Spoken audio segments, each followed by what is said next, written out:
If you want to use voice access on a Samsung Galaxy A37, first of all, we need to go to Settings. Over here in Settings, we need to scroll down and then we want to go to Accessibility. After that, we're going to choose Interaction and Dexterity. And then here, we should be able to find Voice Access option. So we can tap on the switcher in order to turn it on. And there we go. Then we have the setup. So we should be able to tap on Agree.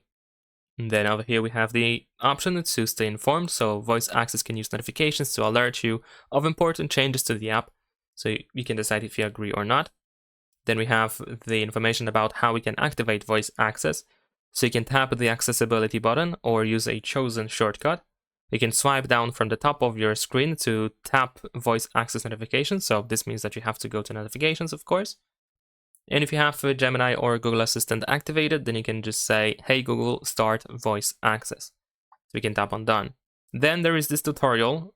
There's a bunch of information about voice access and how it works and how you can use it. So you can, of course, go for that. You can read that. In my case, I'm just going to tap on this X in the upper left corner. We can also tap on the voice access option itself in order to create the shortcut, or you can just go to settings in here in order to find more stuff. So in my case, what I can do is I can just start the voice access by going to notifications, for example, as it was suggested.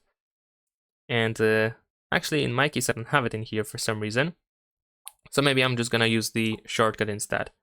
So we should be able to tap on this shortcut in order to start using it. But also before we do that, here we can also read a quick information about how to use voice access. So we have a couple of example commands that we can do. You can also just say, what can I say in order to get more information about it?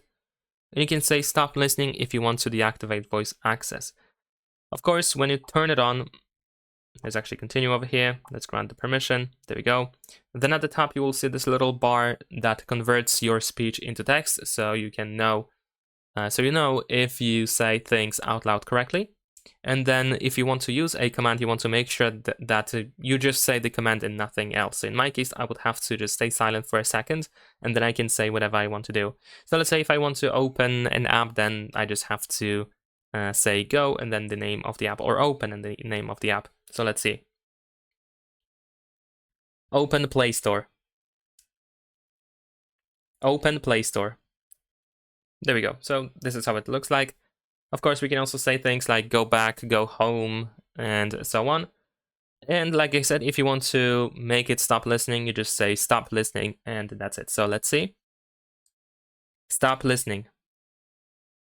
There we go. Now it has been deactivated, and that is pretty much it. Of course, be sure to check out these settings that I had shown you before. You will be able to, for example, find the tutorial. You can also find all these different commands. Which of course, it's very useful to know about them. And that's pretty much it. Leave a like and subscribe.